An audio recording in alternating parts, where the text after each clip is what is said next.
All right. Hello, folks. Sorry, I was muted there. So good evening, and thank you guys for joining us for our webinar. We've got Lizzie Dement here with us tonight. She is our Assistant Director of Student Development and Campus Vibrancy. She's going to be going over our Strength Finders with us. My name is Olivia Nutting. I'm the Student Philanthropy and Young Alumni Program Coordinator in the Alumni Office. I'm going to go ahead and toss up my contact information and kind of what I do for the office on the screen right now. My role focuses primarily on connecting students and recent graduates with their Hatter network and alumni resources. Our alumni office has an open door, and we want to keep you active and connected as a student and graduate. Your Hatter network is 42,000 alumni strong, so it's definitely got your back, and we want to get you involved in it. So before we jump into our webinar this evening, I would like to go over some general housekeeping. Go ahead and utilize the chat box for anything IT related. If you can't hear us or see us, you'll see that your microphone and camera have been turned off.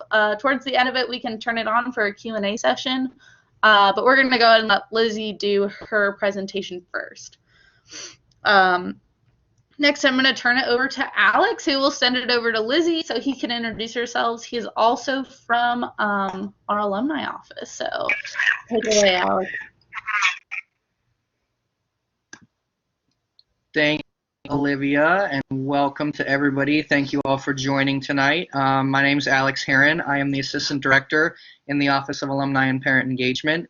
Just a couple of the things that I do. I am so lucky that I get to work with our wonderful admissions office and connecting our alumni with potential Hatters, future Hatters and their families, so we do a lot of work with them. Also do a lot of work with our athletics coaches and staff to help with their alumni efforts, and then I do a lot of work with our general alumni events too, so you'll see me with other webinars that we'll be doing in the future. So I just wanted to say that real quick and introduce myself, and I will turn it over to Lizzie and let her start her presentation tonight. Hi, everyone. So my name is Lizzie Dement. I work at Stetson University. I've been working at Stetson for 6 years now, but I am also a certified strengths coach. And what that means is I actually went through a few-year certification with Gallup to get certified in coaching people one-on-one about their strengths and to really help teams understand how to work with each other throughout their strengths.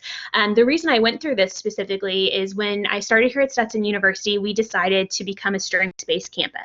And this means that every incoming student starting in fall 2017, it was fall 2017, take strengths when they start at Stetson University.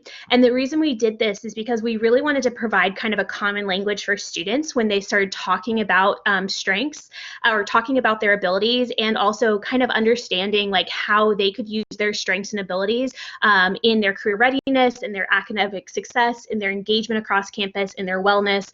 So we really felt like strengths as an avenue really fit into a lot of different areas that we were trying to focus on with our students.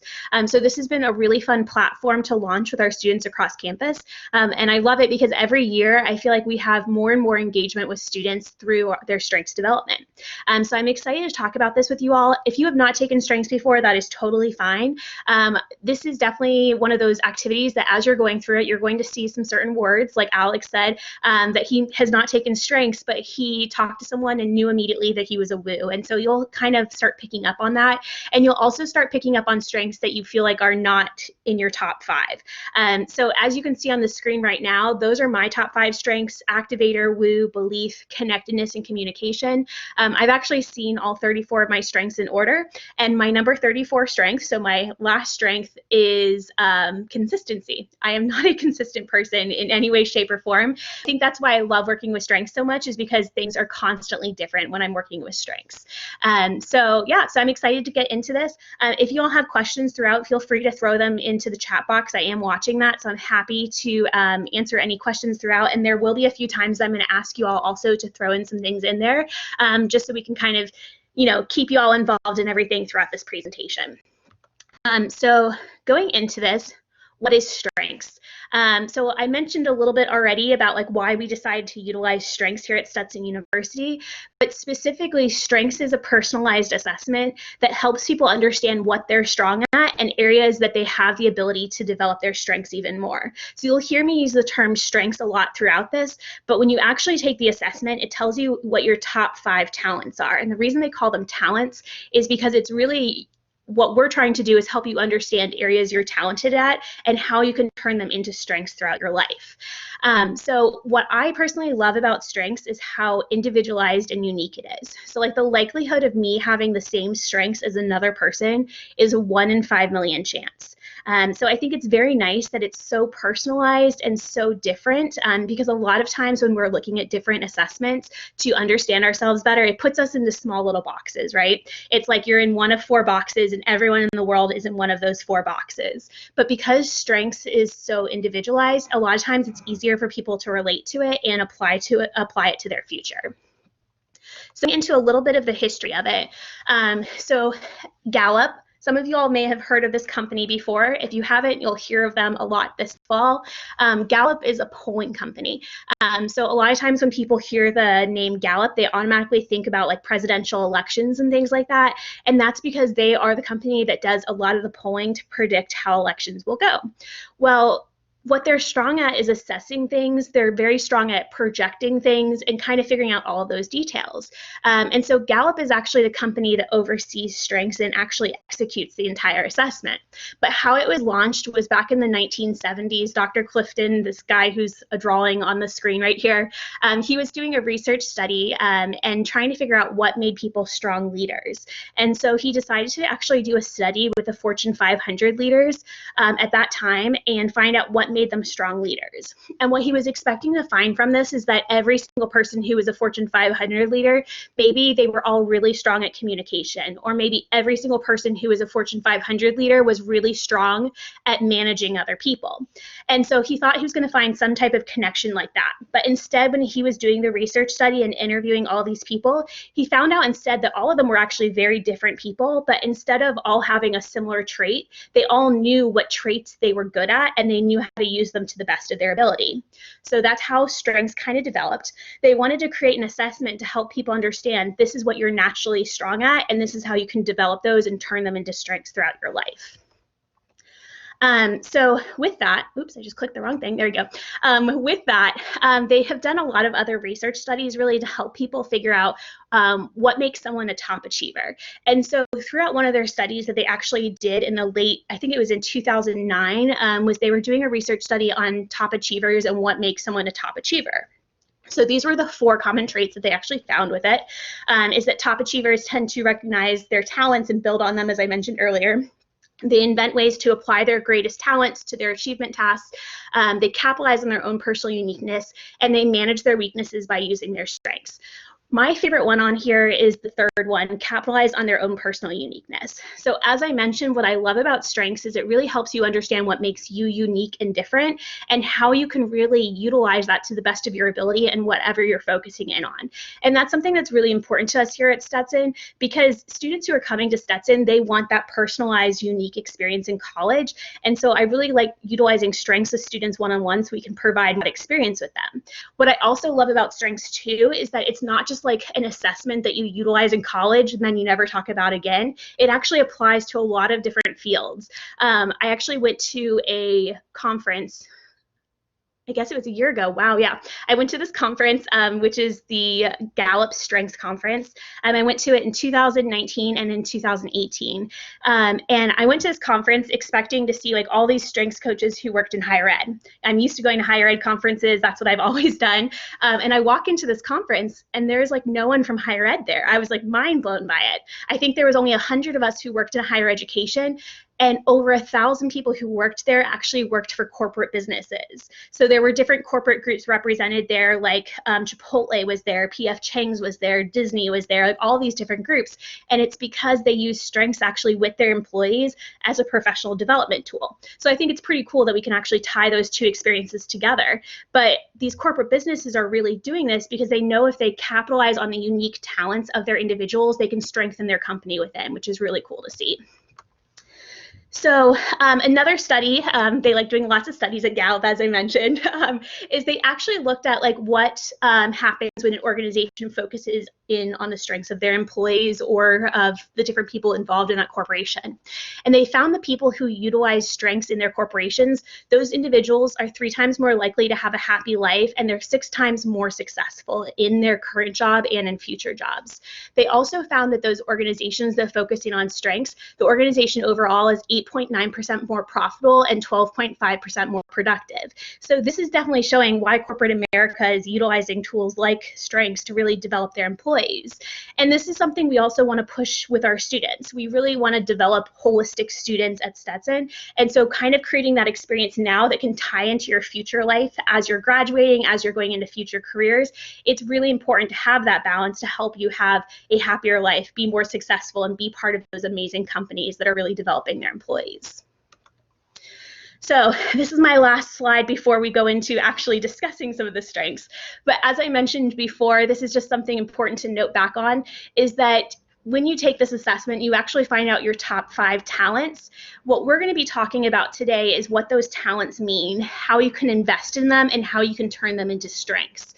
So we will be doing some different activities to kind of just help you understand what each of the strengths mean, how they apply throughout your life, and then also how you can utilize these strengths when working with other people. Okay. So a few of you all who've taken strengths before hopefully have seen this. These are the 4 different domains of strengths. So basically every single strength falls into one of these 4 categories.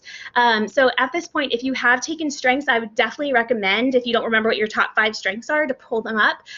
If you took it here at Stetson in the past 3 years, the website you'll want to go to for this is stetson.gallup.com. Again, that's stetson.gallup.com. If you took this maybe longer than 3 years ago, or you didn't take it at Stetson, the best website for you to look at is going to be gallupstrengthscenter.com. So it's gallupstrengthscenter.com. And this is a great website for you to go into. All you need really is your email address. If you don't remember your password, that's totally fine. It will send you a thing to that email address saying, like, this is how you reset your password. If you're going to stetson.gallup.com, your email address for that is your Stetson email address. You can't log into that with anything other than your Stetson email address. So definitely pull up your strengths there. That's a great way to access them, find the definitions of them and everything like that. But once again, if you haven't taken strengths, that's totally okay. As we're talking through some of these different strengths, some will pop out to you and you'll be like, oh yes, this is definitely me. So these are the 4 different domains of strengths, and basically every single strength falls into one of these 4 domains. Definitely start looking through these. We'll be going more in detail with these, but this is definitely a great way to kind of understand a little bit more about where your strengths fall. So I always like to push people to look at what categories their strengths fall into. So as I mentioned before, some of my different strengths include like activator, woo, communication, connectiveness, belief. So with that, I have 1 strength in executing, I have 3 in influencing, and I have 1 in relationship building. And so that means my dominant domain is influencing. And it's really valuable to look at where your dominant domain is, because you'll definitely relate a lot with some of the things we're going to talk about for each of those domains. The other thing to note is sometimes people will have multiple dominant domains. That's totally okay. Sometimes people will have like a strength in every category or have all strengths in 1 category. That's totally fine too. And the reason we like to kind of utilize domains is it's a little challenging to memorize what every single strength is. There's 34 strengths, so it's very difficult to have an exact understanding of that. So whenever you don't understand what a strength is, if you go back to what domain it's in, that will help you understand it. So, okay, I just got a question about how would you take the assessment if you're out of school longer than 5 years.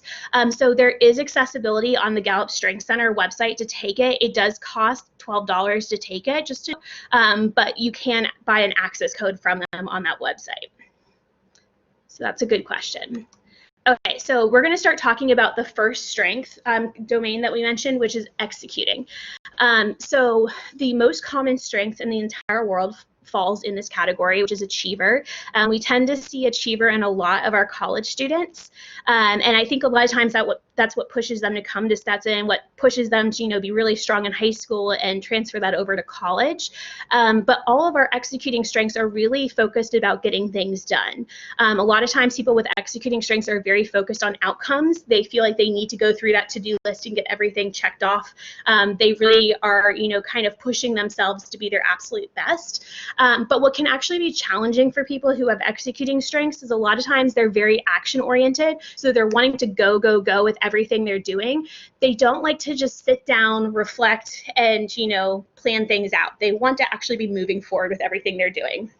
Another thing too is people with executing strengths, they tend to be their own biggest critics. So they're the one who are telling themselves that they're not doing enough, or they should always be doing more, or they should be better than this. So it's not always about comparing themselves to others, but it's about comparing themselves to what they think they should be doing. So an example of this is responsibility. One of my best friends has responsibility in her top 5 strengths, and she tends to be like sometimes her worst critic in a lot of ways because she feels such a sense of responsibility for everything that's happening around her. So I could literally be telling her that I'm dealing with tons of traffic and I'm going to be late to work or something like that, and she feels almost like a responsibility to make my drive to work better than it is, even though there's no way that she could possibly change that. And so sometimes it weighs very heavy on her until she's able to do something about it, and that's because she wants to accomplish and get things done. So every single one of these strengths can be really helpful for a person, but every single one of these strengths can also be a major challenge for a person if they don't use it to the best of their ability.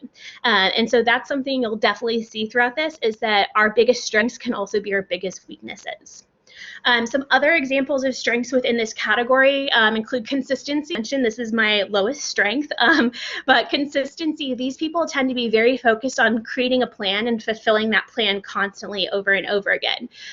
What can be challenging though with consistency is they get very frustrated or very thrown off track when they can't be consistent with things, and there's many things in life that you can't be consistent with. Prime example right now with COVID-19, our lives are not consistent. They're not exactly how they were 2 months ago.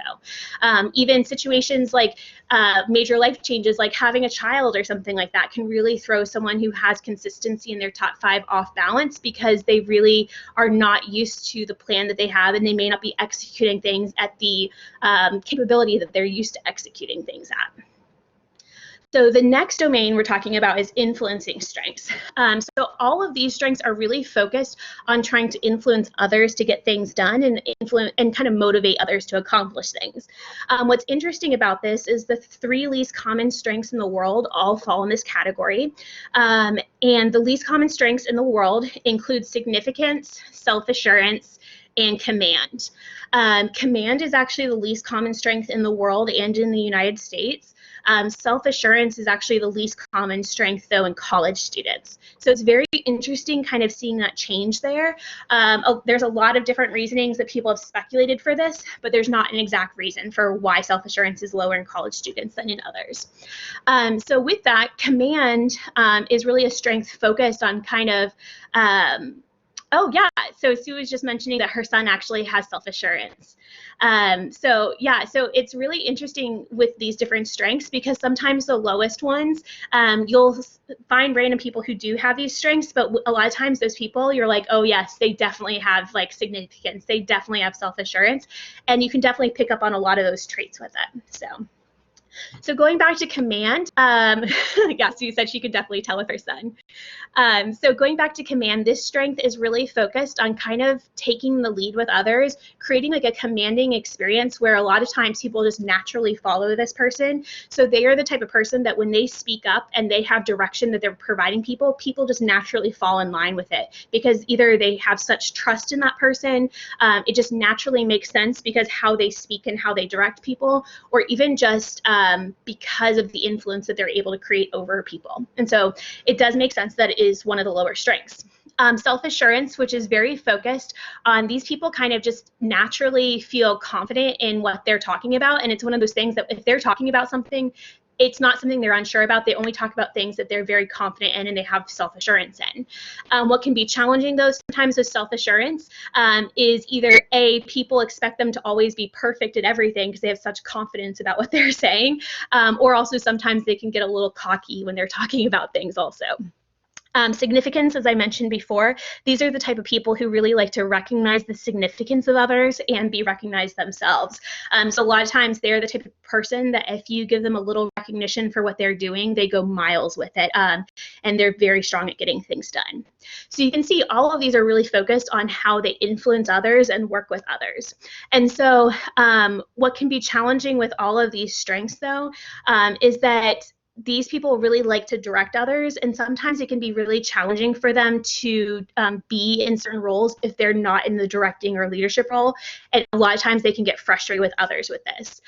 They also are not always the best at trying to get things done themselves. They like to direct other people to accomplish things. So when they're put in a situation where they have to get every task done, they may not always be as motivated with it. Okay, so going into the next category, relationship building strengths. So in working in higher education, this is probably the most common domain that I see in my colleagues. And that's because everyone with relationship building strengths tend to be very strong at supporting others, and they're very great at understanding the importance of others' emotions. So a lot of times they can feel the importance of it. They are able to relate to those people very well. But what can be challenging for relationship building strengths is that a lot of times people with these strengths can get a little over emotional in situations. And this is either they're over emotional because they are taking on the feelings of others, or sometimes their emotions just control them a little bit too much. What can also be challenging is sometimes they get so focused on the needs of others that they forget about their own needs. So an example with that is definitely going back to a strength like relator. So the relator strength in this category is very focused on kind of building that relationship with others, where they almost create that environment where they feel like a connection with someone else. Relators are really good at doing this in small groups, but they're not the best at relating to people in larger groups, and that's because they don't get as much of a one-on-one connection with people. People with a relator, though, a lot of times they take on the emotions and feelings of others because that's how they connect with them, and that's how they build like an established relationship. Some other common strengths within this category include positivity. People with positivity tend to just have like this natural positive direction with what they're doing, and they tend to be very strong at creating positivity in others. What can be great about this is a lot of times they're very good at working with others, feeling the emotions of others, but what can be negative is sometimes people see them as unrealistic.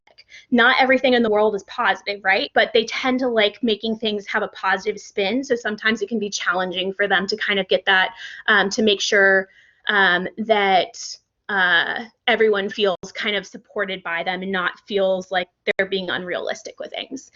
So you'll hear a lot of strengths in the relationship building category.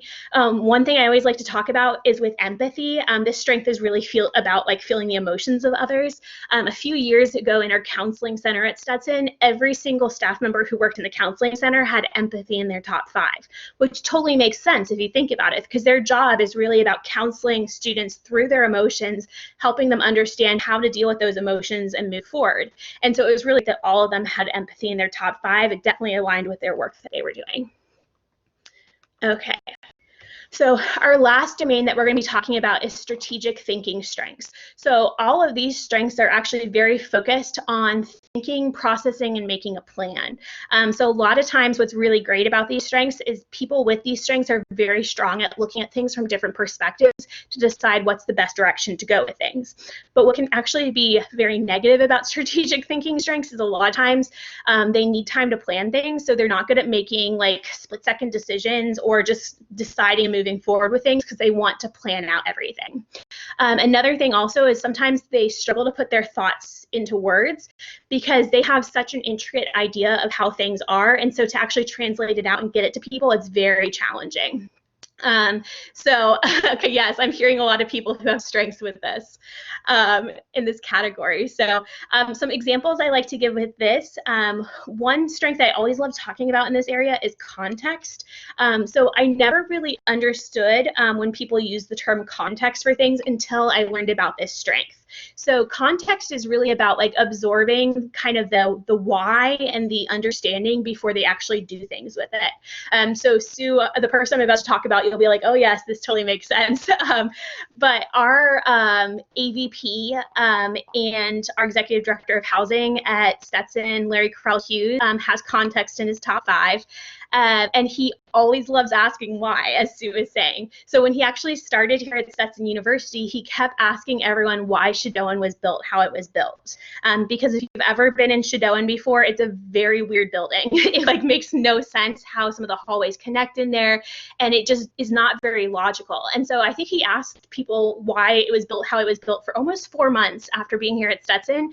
And finally, someone at the library for him found the blueprints of the building and gave them to him so he could actually look through it. And he found out the reason Shadowin's so strange, it was actually built in 3 phases. So they built one phase of it, opened it and started using it, and then they added on a second phase of it, built it and started using it, and then they added on the 3rd phase. And that's why the building is so strange. But after he found that out, immediately he was just like, okay, let's move forward.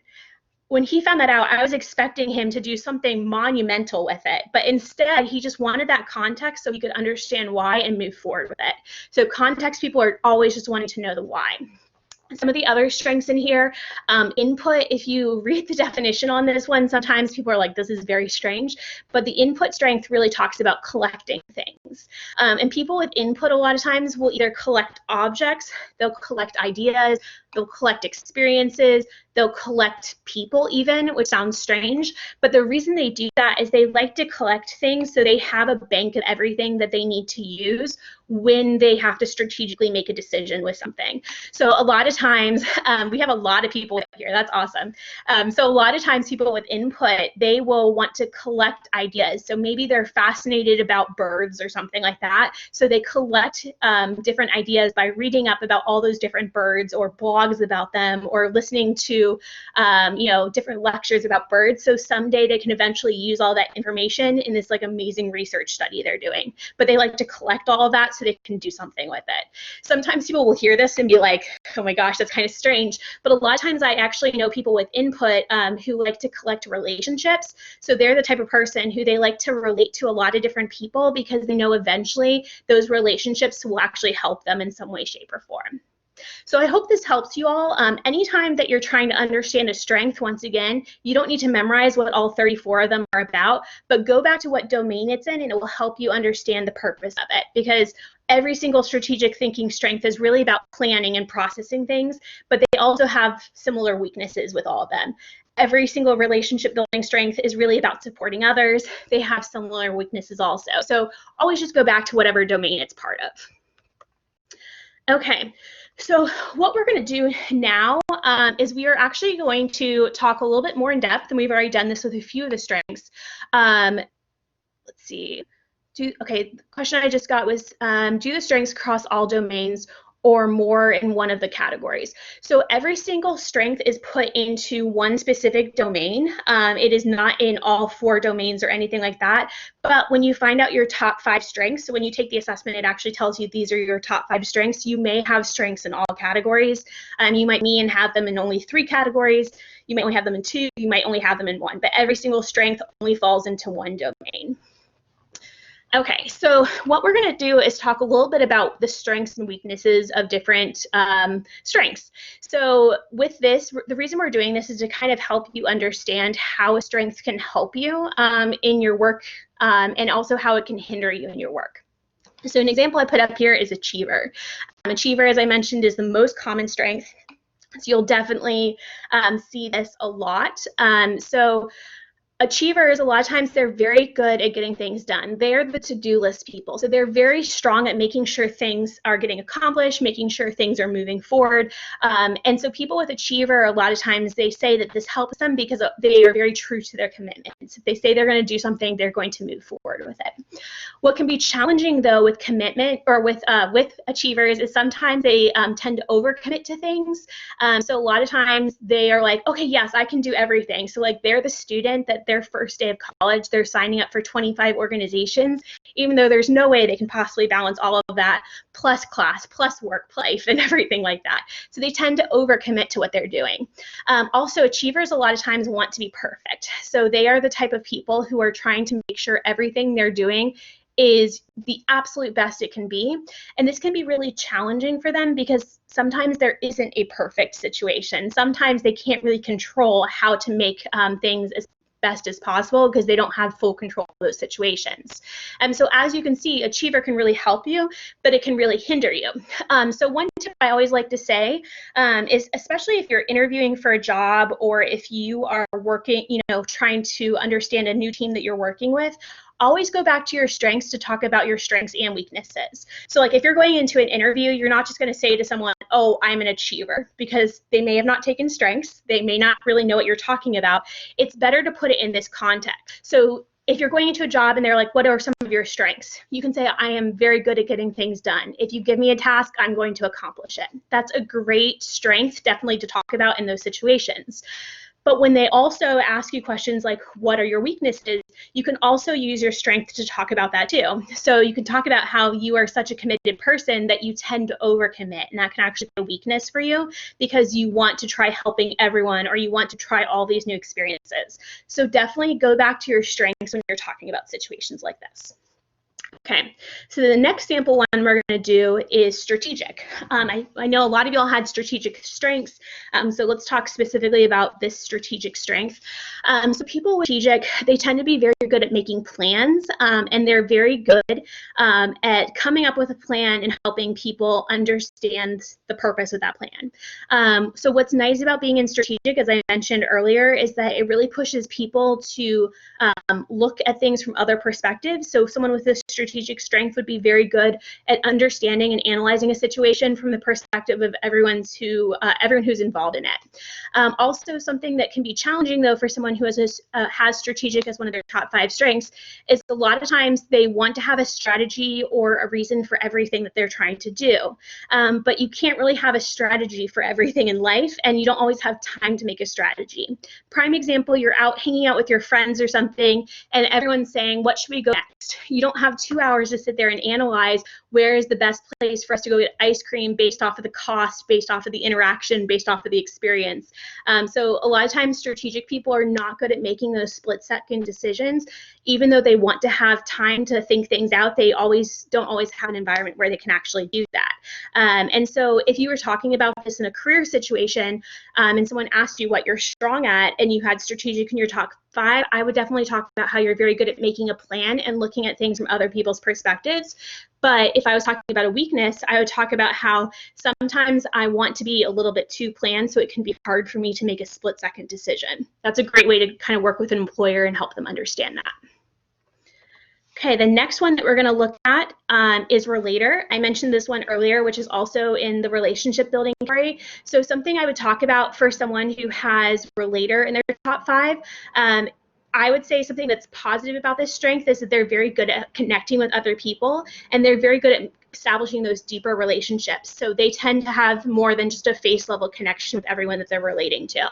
But what can be negative about this strength is that sometimes they feel like sometimes they have only a few deep relationships, so they may have such a committed relationship to a few people that other people may see them as closed off because they're not trying to connect to every single person in the room. And so I would say someone with a relator, if they're explaining this to an employer, they would explain it as, I'm very good at connecting with people and building that trust level relationship with people. But what can be negative is that sometimes they have such, just a small group of close friends because they're so committed to them that sometimes it's a little harder for them to and their circle a little bit more. So does anyone want to try this with another strength? If there's a strength you want me to try this with, put it in the box, and I'm happy to try this with like maybe 2 more strengths.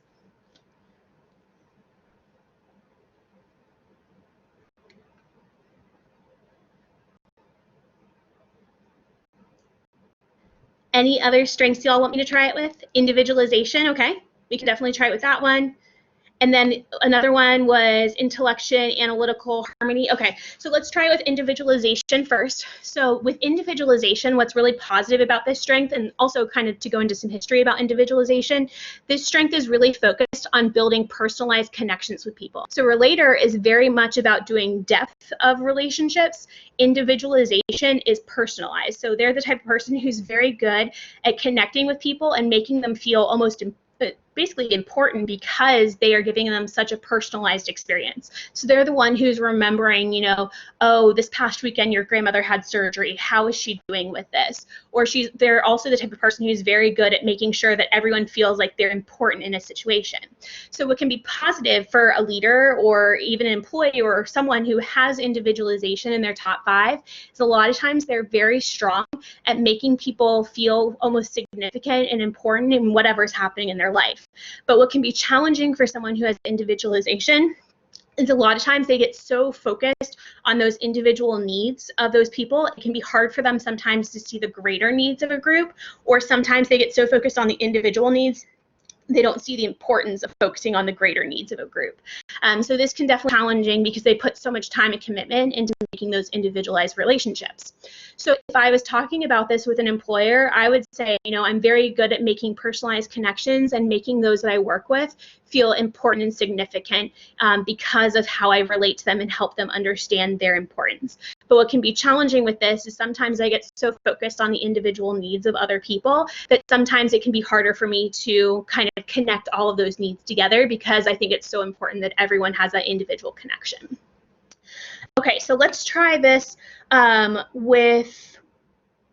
we'll do it with intellectual, and then we'll do it with harmony. So those will be our last 2 that we do.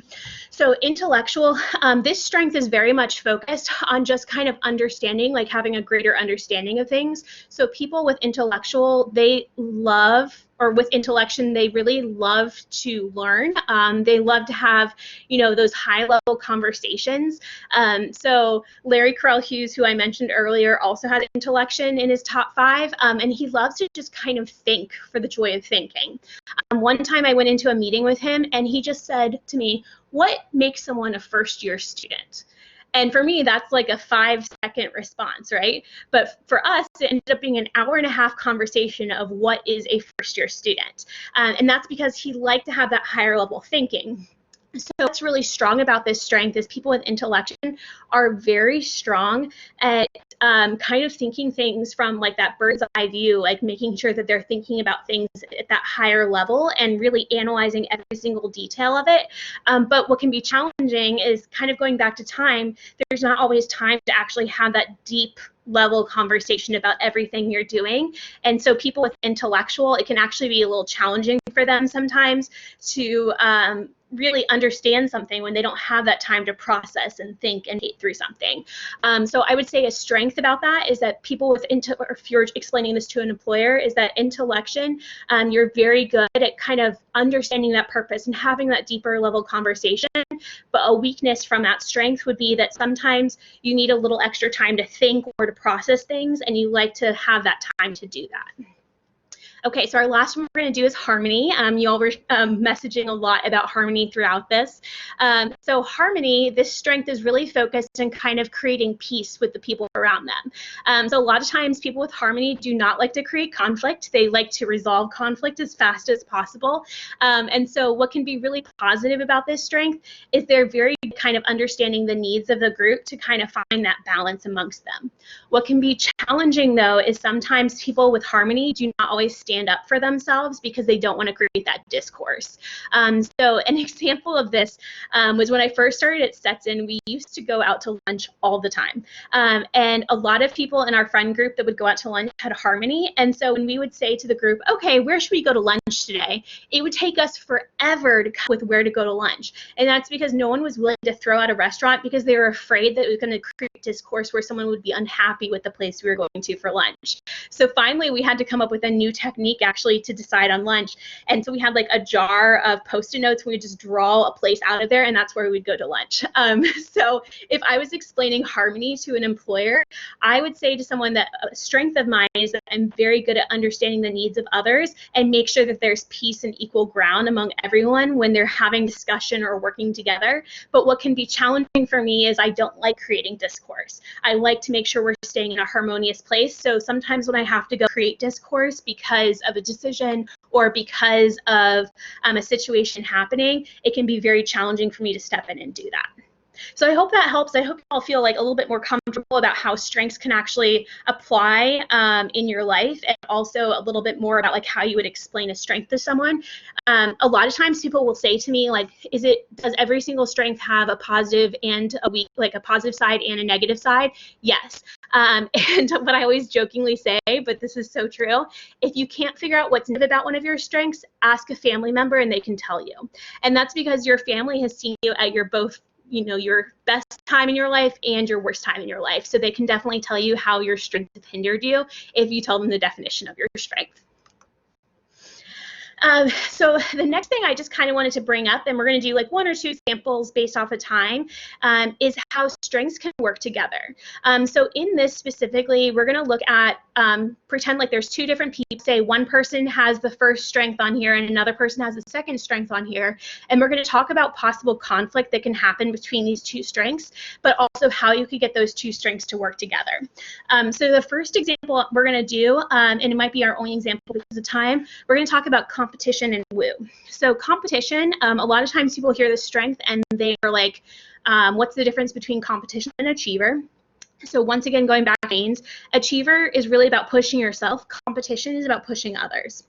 So someone who has competition in their top 5, they're definitely the type of person who's trying to push the entire group to do their best to accomplish a goal that was set.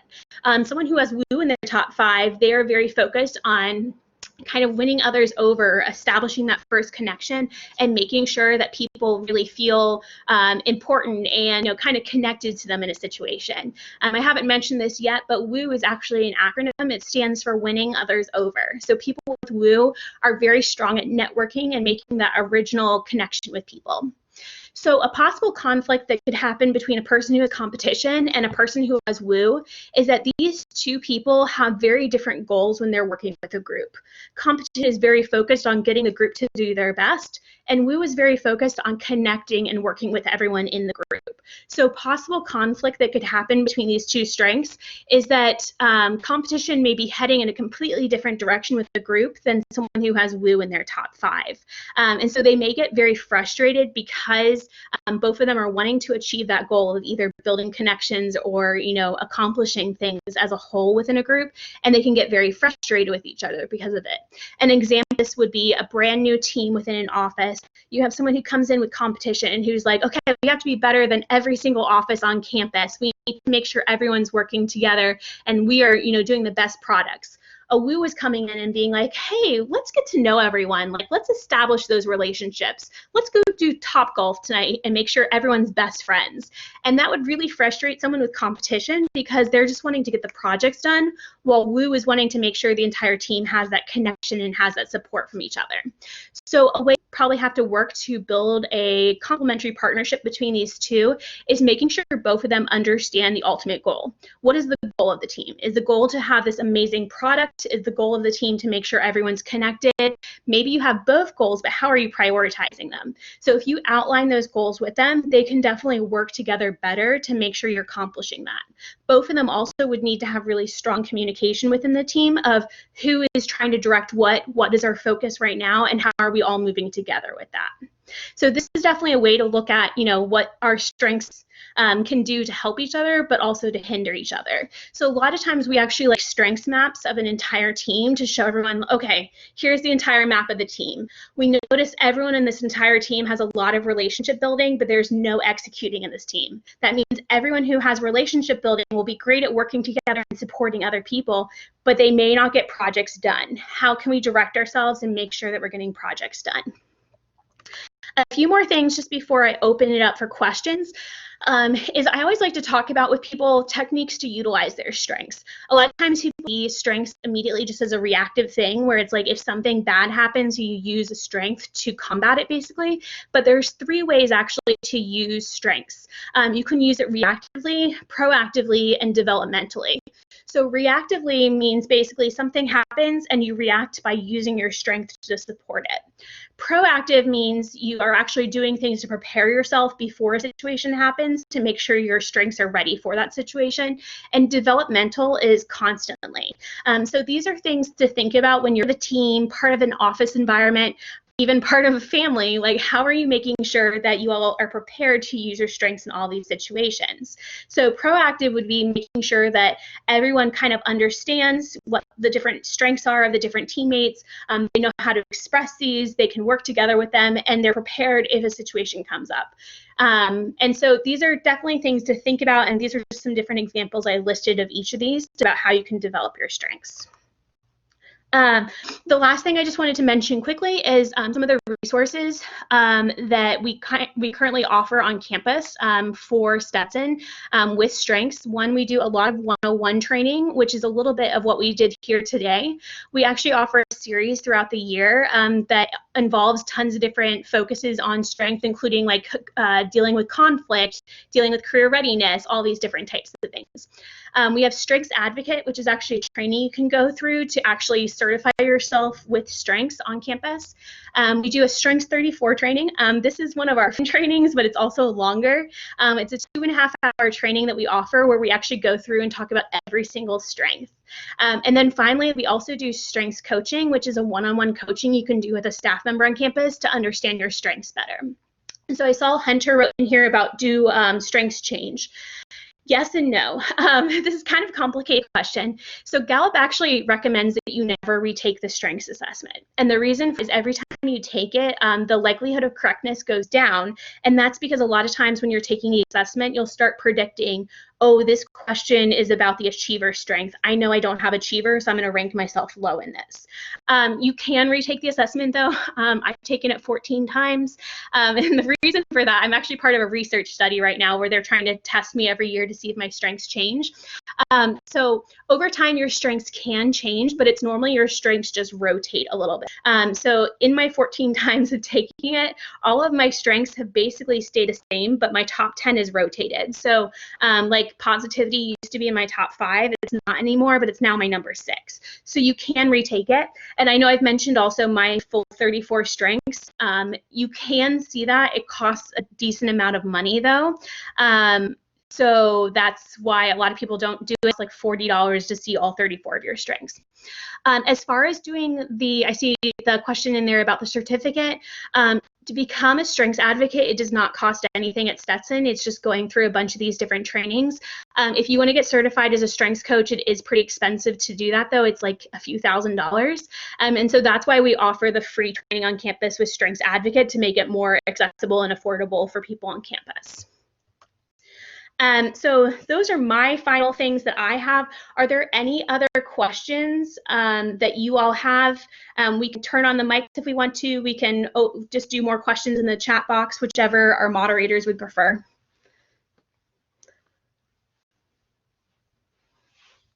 Oh, and I forgot to mention also, if you would like to learn more, we don't currently have our trainings posted for the fall yet, but they will be posted in July. If you ever want to find out about trainings that we're offering, the website to go to is stetson.edu/ulead. I'll put that in here because it's spelled a little weird. And this is our website where we offer all of our different trainings, and you can sign up for various things. So that's a great question, Debbie. We're actually looking at offering more of them online, especially to be more flexible with everything happening right now. So one of the projects we are working on is actually transitioning a lot of our trainings on to online methods for people over the summer. So currently they are in person, but we're working to move them online. You guys can keep dropping your questions in the chat box here. Awesome. So that actually, we currently have not had alumni really participate in the trainings before, but that's a great partnership we would love to work on with alumni. So I think that's definitely something we can talk about and send out more information to y'all about after this training.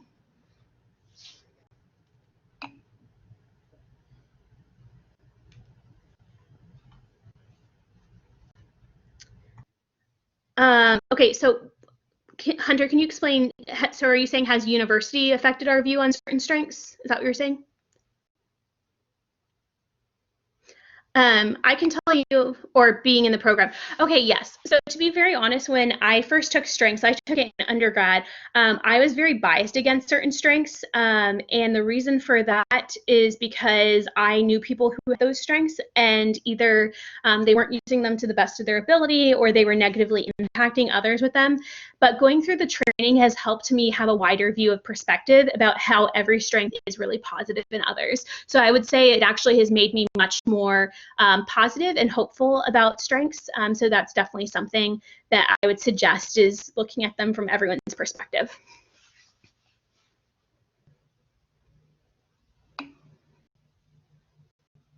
Yeah, so this is actually a resource we are working on with career and professional development.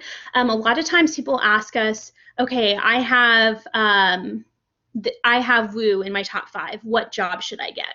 And what we're actually creating right now is a resource to help people look for certain things in certain jobs based off of their strengths. So for example, I have Woo in my top 5, which means I love winning others over. I love networking and connecting with people, which means I definitely need to have some type of job where I'm working with other people. I shouldn't be in some type of job where I'm just sitting at a desk all day working on a computer. And so that's what we're actually putting together right now, is a website about all that information of things to look for jobs. And so definitely you can look at your strengths and kind of look at ways they can apply for certain types of jobs, but it's not normally like this is the field you should go into. It's more like what's an office environment you should be going into based off of your strengths.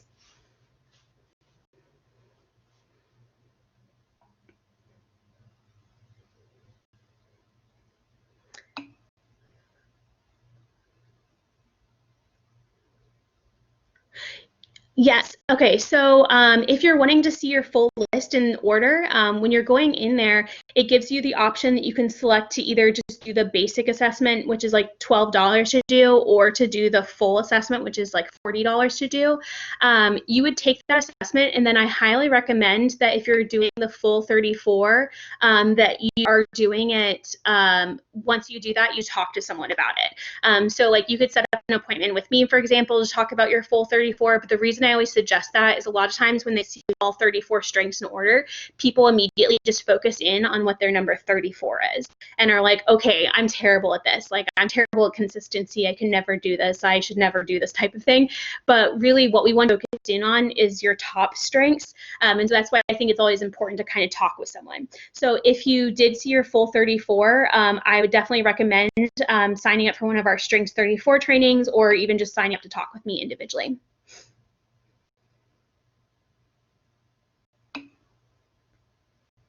Okay, so if you did your assessment, if you took the assessment through Stetson, it was completely free. We pay for every single incoming student to take it.